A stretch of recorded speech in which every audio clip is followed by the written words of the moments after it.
In sport, winning isn't everything. Sometimes it's barely the business model. Two empires. One prints roughly $600 million a year in profits. The other pulls €1 billion in revenue. Dallas Cowboys versus Real Madrid. The highest valued sports franchise in the world versus the planet's most well-known club. Which brand runs the better money machine? And can we prove it in the next 12 minutes? This is our first episode in a series about the GOAT earners in sports, from franchises and clubs to current players and former legends. This isn't about trophy count. It's a breakdown of brand power, stadium economics, and commercial strategy that convert emotion into cash. We'll find out which empire turns passion into profit, how a stadium becomes a mint, and why one team got richer after it stopped winning. Chapter 1. History and Heritage. The Cowboys arrived in 1960, the NFL's first true expansion success story. Dallas wasn't yet a football capital, but the franchise was engineered for television.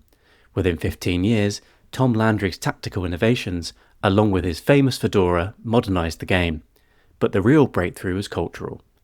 The Dallas Cowboys cheerleaders turned halftime into a sellable spectacle, not to mention the sales of posters in shopping malls nationwide. In the 1990s, a dynasty under owner Jerry Jones and coach Jimmy Johnson layered success with celebrity as the Cowboys won 3 Super Bowls in 4 seasons. Then came the twist. The Cowboys became even more profitable when they stopped winning. The titles ended in 1996, but the business didn't. Jones bought the team in 1989 for roughly $150 million. Today, it's worth around $13 billion. Dallas proved that national attention, once captured, could be monetized indefinitely.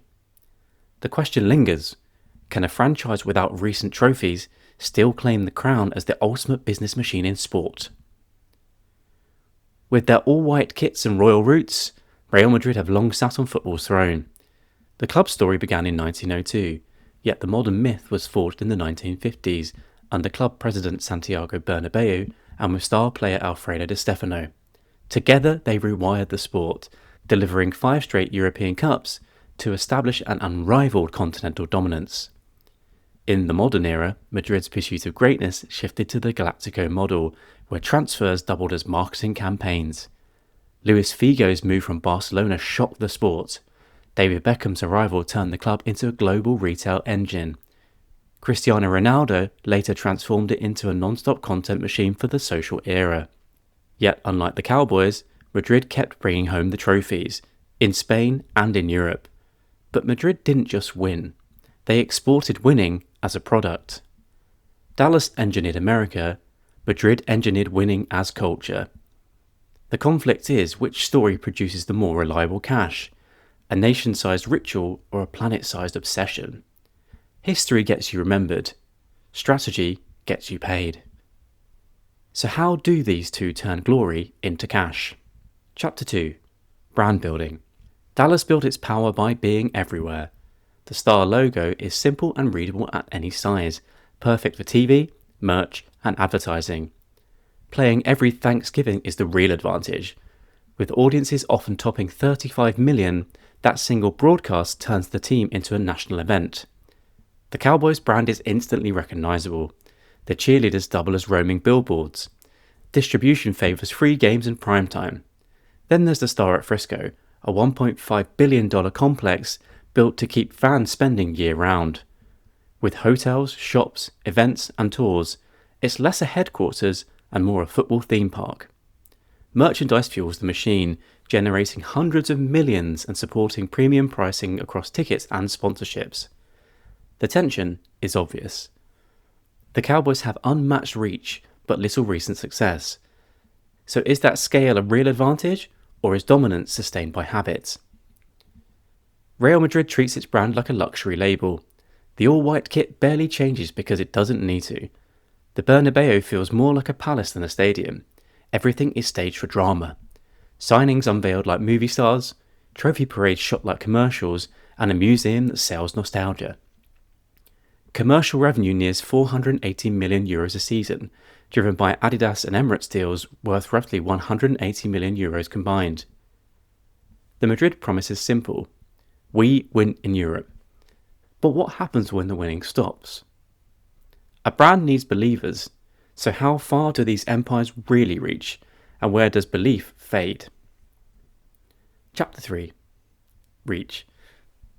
At home, the Cowboys are a weekly ritual few properties can match. AT&T Stadium regularly draws around 93,000 fans, and spending is stacked at every level, from tickets and parking to premium food, lounges and on-field experiences. That layered spend means a sold-out game can generate 8 figures before suites and signage. The catch is scale. This fortress is almost entirely domestic. Does that cap long-term growth as sports go global? Television multiplies that reach across the US. The Cowboys anchor the league's biggest regular season windows, with games often pulling 25 to 30 million viewers. Thanksgiving is a media holiday. For sponsors, it's safe, premium reach. Mexico is a stronghold, and NFL games in London and Germany extend the footprint. The core remains American. The question is whether a stop-start, 3-hour game travels as easily as global football. In Madrid, the Bernabeu is a global destination. Membership guarantees demand, while dynamic pricing and high-end hospitality turn matchdays into major corporate events. Matchday revenue recently hit about €248 million. The risk is expectation. When winning stops, pricing power softens fast. Real Madrid's reach is global by design. El Clasico draws hundreds of millions worldwide. Tours and friendlies double as customer acquisition, driving 7-figure shirt sales, while owned channels keep fans engaged daily from Jakarta to Lagos. The trade-off is volatility. Global attention swings quickly when performance dips. The Cowboys dominate the richest domestic market. Madrid dominates the planet. The tension is stability versus global reach. By the way, if you're into how money really works in sport, hit subscribe. That's exactly what we break down every month. Reach builds audiences, but infrastructure locks in profit. Now let's take a look at the stadiums in more detail. They're not just places to play matches, but essential financial instruments. Chapter 4. Stadium Economics. AT&T Stadium opened in 2009 as a $1.3 billion flex. The bet was simple. Make the building the attraction. Retractable roof, giant video board, doors that open like a sci-fi hangar. The money ladder climbs quickly. Tickets lead to seat licenses, then premium packages. The 300 plus suites work like corporate apartments with catering and year-round access. The key advantage is ownership. The revenue isn't shared with the league. Stadium-related income runs into the high hundreds of millions. College football, title fights, concerts. 10 home games become 100-plus event days, smoothing risk when the team underperforms. The downside is exposure. If live events cool or a newer venue steals dates, that calendar suddenly matters a lot. The Bernabeu renovation is a €900 million lesson in modernising history. Retractable roof, wraparound video, and a pitch that slides underground so concerts don't kill the grass. It turns football's cathedral into a programmable venue.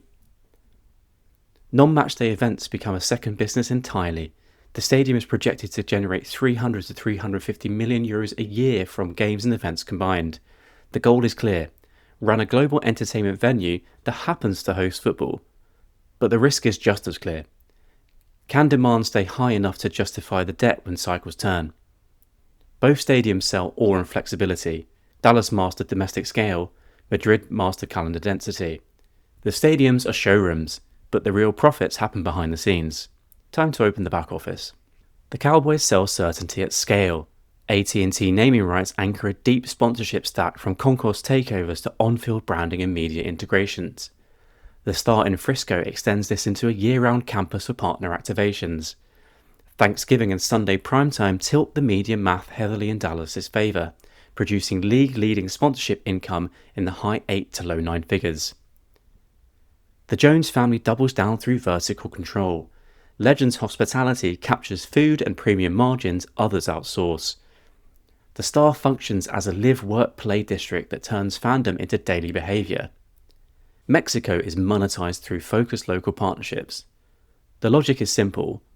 Own more layers, keep more margin.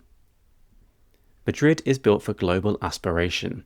A tiered sponsorship model pairs a long-term kit deal with a flagship airline and premium tech and auto partners. Commercial income sits near 482 million, powered by Champions League exposure that delivers reliable global inventory. Expansion comes through licensing. Dubai partnerships, academies, and pop-ups convert followers into customers using a luxury house model. Protect the core, license carefully. Dallas monetizes control, Madrid monetizes aspiration. Two empires, two playbooks. The only question left is which one prints more money when it counts. The Sports Inc. conclusion. So which brand actually runs the better money machine? Let's line up the models against our 5 levers. 1. History and heritage. We call this attire. Cowboys built reliable attention from an American ritual, Madrid built global scale from a trophy addiction. 2. Brand building. We give this to the Cowboys. Their national cultural relevance and non-volatile consumer attention is a more bankable asset. 3. Reach. This is Real Madrid's strength. They saturate the planet. Their ceiling is higher, reaching hundreds of millions of viewers globally. 4. Stadium economics. We award this to the Cowboys. AT&T is an owner-controlled private mint. Year-round event program de-risks cash flow without the massive renovation debt currently on the Bernabeu. 5. Commercial and diversification strategy. The final point goes to the Cowboys. Their vertical integration into hospitality, real estate and venue control gives them superior margin capture and less volatile sponsorship income. On paper it's simple. Madrid makes more but spends more, with profits rising and falling with players and trophies. Dallas keeps costs contained, turns media and stadium cash into clean margin and clears over $600 million a year. Madrid might rule the world's attention, but when it comes to turning passion into profit, the Cowboys are the real GOAT earners.